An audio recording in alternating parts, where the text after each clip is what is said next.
eram muitos processos.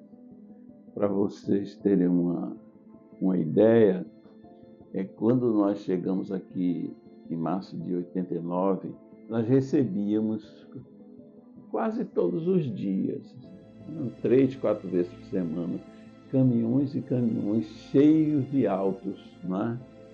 De processos vindos de Brasília, do Tribunal Federal de Recursos. Era muita coisa. Eu era juiz federal na Bahia e fui promovido aqui. Vamos contar 32, mais 7 anos lá na Bahia, são 39 anos na Justiça Federal. É um tempão, né? Minha história se confunde com a história do tribunal. Estou aqui há 35 anos, né? Desde o comecinho, entrei aqui em 89, em junho de 89.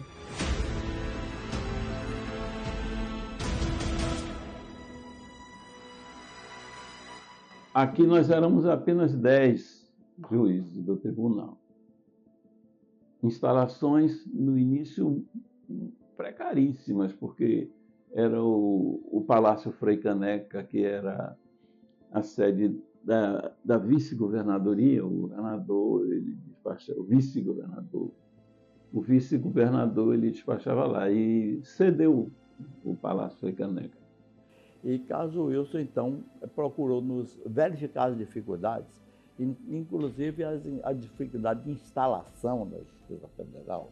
Todas essas dificuldades, contamos, ele chegou ao ponto de retirar-se do seu gabinete, passou a funcionar num outro lugar improvisado para permitir que a Justiça Federal pudesse se instalar adequadamente dentro desse município, dentro dessa região. Recife, embora não fosse a única, mas era o centro, o principal.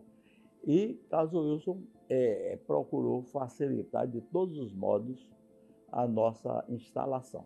O nosso tribunal precisaria adaptar às nossas necessidades. Então, quando nós chegamos aqui, era um quebra-quebra terrível. Era poeira para tudo quanto é canto, barulho. O prédio foi totalmente esvaziado, as divisórias, e foram colocadas novas divisórias de acordo com as necessidades do novo tribunal. Só que o prédio em si, a estrutura, não comportava tudo que era preciso para o tribunal. Então também foram construídos no estacionamento do prédio, que era muito grande, salas, concreto armado, e ficou o prédio todo cercado, vamos dizer assim, de pequenos departamentos ao redor do estacionamento.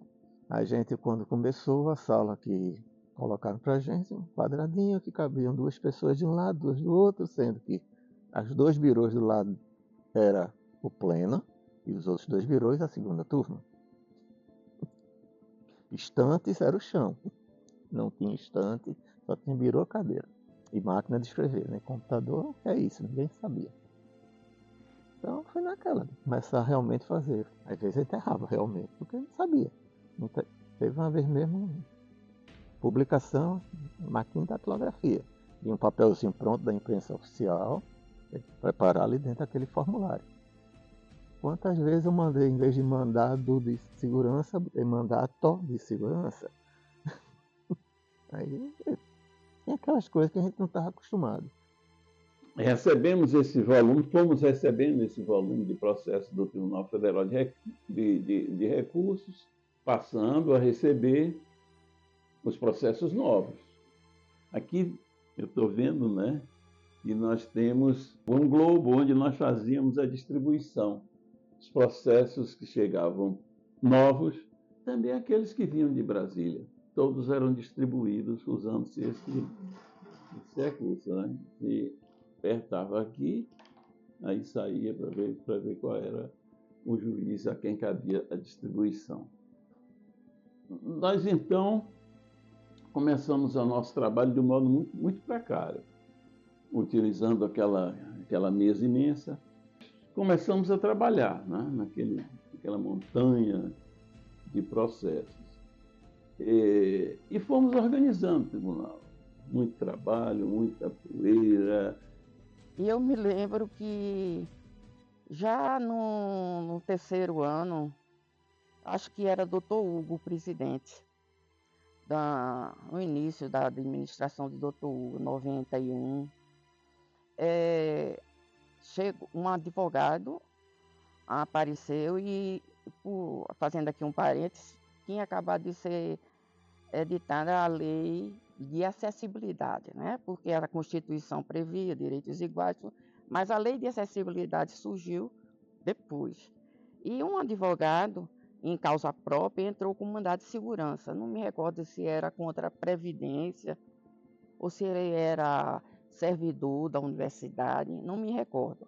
Eu só sei que ele entrou com mandado de segurança e queria fazer a sustentação oral na sessão do pleno. Isso já na fase de julgamento, né? Já tinha passado a fase de processamento do mandado de segurança. E quando chegou no dia do julgamento, ele tinha que ser ajudado. Os agentes de segurança tinham que carregá-lo, ou assim, e levar a cadeira de rodas, ou então carregá-lo na cadeira de rodas, tanto pela frente como... E ele se recusou. Ele disse, não aceito. O prédio, como uma instituição pública, tem obrigação de dar acessibilidade às pessoas portadoras de deficiências. E eu quero fazer sustentação oral. Eu estou sendo cerceado no meu direito de defesa. Criou-se aquele mal-estar. A sessão, nesse dia, numa quarta-feira, que desde o início era quarta-feira, a sessão do pleno, e não foi feito o julgamento do mandato de segurança e ficou adiado para a sessão seguinte. Só que na sessão seguinte, nada foi feito e nem poderia ter sido feito em termos de modificação da estrutura do prédio. Pois no dia da sessão do pleno, claro, o presidente, né, junto com os demais magistrados, desembargadores, resolveram descer, foram para uma dessas salas construídas no estacionamento, que tinha salas maiores, assim, para caber a distribuição, porque os processos eram físicos. Eles ali adaptaram um pleno e o senhor, o advogado cadeirante, veio, entrou nessa sala, fez a sua sustentação oral, o processo foi julgado. Aqui tem a máquina que era do desembargador Petrus Ferreira, nosso colega da primeira composição, né, de saudosa memória. Então, a secretária, né, preparava aquele texto que vinha para assinatura. Eu tive colegas muito perfeccionistas que modificavam aquele texto. E não era questão de a datilógrafa, a secretária, ter cometido erros, não. Ele que não queria mais que ficasse aquilo daquela maneira, aí corrigia, voltava 5, 10 vezes. Mas eu realmente, só num caso excepcional que eu ficava o que vinha, eu já tinha preparado. A secretária datilografava tudo de novo quando tinha alteração. Daí seguia para a publicação da decisão, o despacho, a decisão, a sentença. Seguia para a publicação no Diário Oficial, que também era impressa.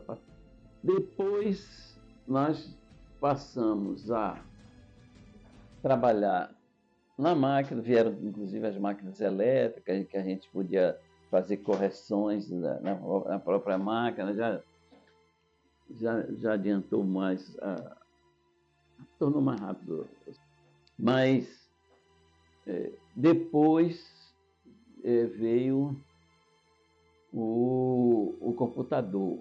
Nós estávamos numa mudança de era, da era totalmente analógica para a era digital. E todos nós éramos analógicos. Mesmo jovens, mesmo servidores com 20 anos, que teve servidores aqui que vieram ocupar cargos efetivos com 20 anos, foi o seu primeiro emprego, mas todos tinham conhecimento da máquina da datilografia e do papel e da caneta. Então eu me lembro que os gabinetes e todo o tribunal, quando iniciou, eram o quê? Máquinas elétricas com Editex. Não sei se vocês já ouviram falar em Editex. Editex era tipo assim, um gravador, um cartucho que se colocava atrás da máquina, as máquinas eram imensas, e elas gravavam o que a gente datilografava. E aí havia a possibilidade de você recuperar aquele texto, caso quisesse apagar, modificar. Isso era uma inovação deslumbrante para nós, porque a gente não tinha que refazer o trabalho de datilografia, o trabalho de secretariado. Na época a gente tinha pouquíssimos computadores, né? A gente trabalhava e tinha que informatizar os processos. Tínhamos que se deslocar da sala da gente para a sala da informática. Então lá se fazia toda a informatização de todos os processos, na sala da informática. Ninguém tinha computadores nas suas salas. Na época tinha até máquina de datilografar. Antes tinha chegado aqui como advogado no lugar do ministro Francisco Falcão, que foi promovido para o STJ, a desembargadora Margarida Cantarelli. Foi a primeira mulher aqui, realmente ela trouxe novos ares, né? E foi uma colega que realmente trouxe benefícios muito fortes, grandes benefícios para o nosso tribunal, em termos, ajudou muito, não só pelo seu conhecimento, mas pela sua maneira de ser. A diferença nesses 35 anos que nós tivemos, eu posso citar como exemplo na presidência da doutora Margarida Cantarelli, que nós tínhamos muitos processos acumulados dentro do tribunal. E com os mutirões tivemos que mandar esses processos físicos. E tanto para armazenar era difícil, nós tivemos que ocupar várias salas pelo grande volume. Eu tive que pedir sacolas emprestadas aos correios. Tinha dia de nós mandarmos 100 sacolas de malotes de 20 quilos cheia de processos. Teve mês de nós mandarmos 26 toneladas de processos físicos para o STJ. Então foi uma época diferenciada, que ninguém tem noção do quanto nós trabalhávamos e fisicamente. Então cansava, até o próprio correio reclamava. Ele chegava, tinha que vir de caminhão para vir buscar os malotes. Ele dizia, nunca vi um volume tão grande desse. E nós passamos aí uns 7 a 8 meses fazendo isso, direto, com esse volume grande mesmo. Como éramos todos jovens, um grupo que, quando chegou aqui, tivemos a oportunidade de fazer muitas amizades, e eu também acabei me casando com um colega aqui do trabalho, né? Já são vai fazer 29 anos que somos casados. E assim, era uma coisa que eu dizia, eu nunca quero namorar com ninguém do trabalho. E olha o que é que deu, né? Eu sou servidora do governo do estado da Bahia, trabalhava na área de saúde, e para mim foi tudo muito novo. Eu nunca tinha trabalhado no judiciário. Eu tive que me adaptar a um ambiente mais formal do que o ambiente que a gente convive em hospital ou unidade de saúde. Eu estava já de licença gestante, meu marido trabalhava aqui, trabalha, né, ainda, Adams, da segunda turma, e eu estava em casa, eu estava sem poder dirigir, e eu senti que estava no dia do meu filho nascer, e vim para o tribunal de ônibus, e o carro estava na oficina. Ele foi buscar, eu vim para o tribunal de ônibus, ele foi buscar o carro na oficina, e eu fiquei na sala dele, na segunda turma. E um colega, que na época era um colega, hoje é um amigo, irmão, que é Heitor, ficou o tempo todo do meu lado, segurando a minha mão. Quando vinha as contrações, ele segurava, eu apertava a mão dele. Então, assim, é uma pessoa muito importante na nossa vida. E aquele momento ali, enquanto Adams não podia me dar suporte, ele me deu o suporte, então eu tenho uma gratidão de vida com ele. Mais adiante, então, a coisa se transformou ainda com o emprego de tecnologia, especialmente por ocasião daquela pandemia, né, na época da pandemia da Covid. Por sinal, eu fui apanhado de surpresa. O presidente do tribunal era o desembargador Vladimir Carvalho. Entrou de férias, eu na vice-presidência, quando veio o começo forte da pandemia. Nós não podíamos mais realizar sessões presenciais. Eu cheguei substituindo o Vladimir a presidir uma sessão aqui no Pleno, uma sessão do Pleno em que nós tínhamos que ter todo o cuidado. Eu lembro que a pessoa vinha para cumprimentar, eu botava a mão no paletó para evitar, porque a coisa foi séria, né? E não podíamos mais realizar as sessões nem do Pleno. Naquela mesma tarde, eu propus ao tribunal de realizarmos sessões de maneira a atender às necessidades, né? Atender da melhor maneira possível. Fui eu primeiro que propus e o tribunal aceitou realizar essas sessões virtuais, porque na época era impossível, não podíamos reunir, senão ia passar todo mundo, passar para outra doença. Eu acho que a pandemia foi um evento importante, né, na vida de todo mundo, no mundo inteiro, mas em termos de trabalho, de engajamento, a gente teve um esforço e um auxílio dos colegas muito importante, porque a pandemia que no início era para se considerava que em 15 dias fosse resolver, passou quase 4 anos, né? A gente ainda está saindo dela. E a digitalização do processo, a transformação do processo físico para o PJE precisou contar com um esforço sobre-humano dos colegas. Então a gente tinha que pegar tudo aquilo que estava tramitando em papel, tinha que ser digitalizado página por página, ser conferido, ser indexado, ser colocado dentro do PJE, providenciado as intimações, tudo em nome da sociedade, porque o processo não podia ficar parado porque era físico e porque estávamos em pandemia. As partes precisavam da decisão final do processo e esse espírito de corpo, de ajudar, de fazer pelo outro, eu acho que foi muito importante. O sentimento, o que ficou depois da aposentadoria é saudade, né? Mas o importante, além da realização, o importante é que eu estou vivo. É o mais importante para mim, é que eu estou vivo. Nós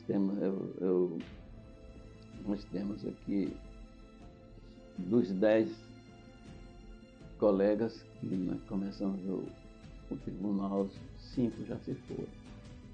Restamos 5. Aí, por isso é que eu digo, é uma sorte eu estar vivo. Eu acho que o que tem que pensar é que a gente precisa se sentir integrante do quadro. A gente deve se sentir fazendo parte e não fazer do tribunal um mero emprego, mas a gente se fazer o próprio tribunal. Eu acho que quando a gente começa a pensar nessa possibilidade, eu acho que tudo fica mais leve. Apesar de toda a dureza que a gente às vezes enfrenta,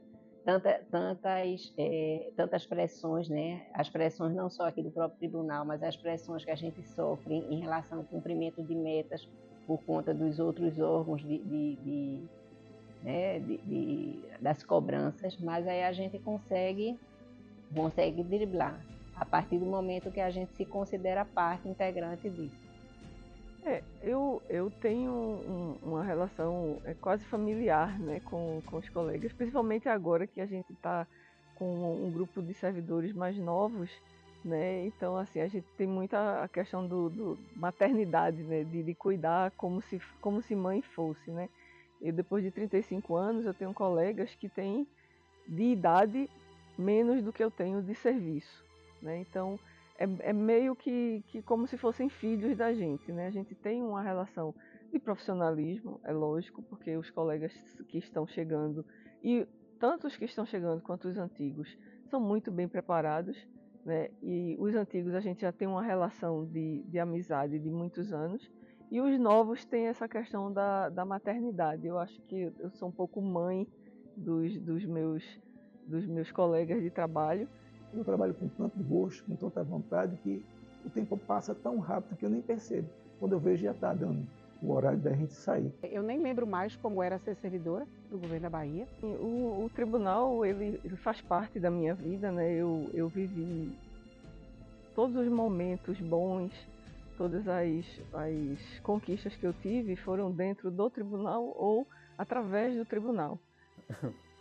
Me permite que eu fico até, de certo modo, emocionado a sentir as dificuldades no início e como hoje está tão bem instalada, tão bem estruturada, tão bem organizada. Nós estamos aqui agora na sede de uma dessas unidades e a gente pode ver como está tudo tão bem feito, tão distribuído, como os funcionários todos especificamente estudando pontos que antes não eram devidamente analisados pelas pessoas, que não havia até condições para isso. Então, isso tudo deve ser razão para um orgulho nosso, um orgulho coletivo e não pessoal. E é um tribunal que é, digamos assim, feliz em contar com um bom corpo, uma boa equipe, né? O tribunal não é como se diz, ninguém é bom sozinho, né? Você conta com todos que contribuem na sua jornada. E nisso a Justiça Federal pode se considerar felizarda pela atuação do tribunal, dos próprios magistrados, mas também de toda a equipe que os assessora. Então há sim uma realização profissional, há sim uma satisfação, há sim uma felicidade de integrar, né, lato sensu, de contribuir com a prestação jurisdicional também enquanto integrante de assessoria jurídica de gabinete. Mas aqui eu aprendi tudo da minha vida no aspecto profissional. E eu só tenho a dizer que falar do tribunal, para mim, tem que falar de bem. Não venha falar de mal, não. Claro que toda instituição, durante esse período, 35 anos, é uma existência. Teve suas falhas, tem equívocos, mas no todo só posso testemunhar como uma instituição do bem e que veio prestar grande serviço e presta à sociedade. Tenho orgulho de ser um grãozinho dessa grande construção. Eu vejo essa casa como a minha casa.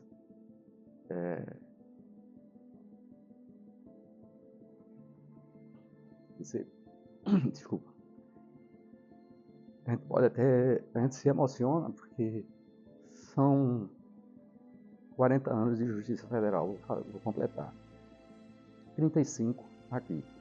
Eu estou em vias de me aposentar, eu já completei 60 anos, mas eu só tenho sentimentos bons. Eu não tenho nada que tenha me desagradado. Eu só agradeço. Todos os dias nas minhas orações eu agradeço a Deus.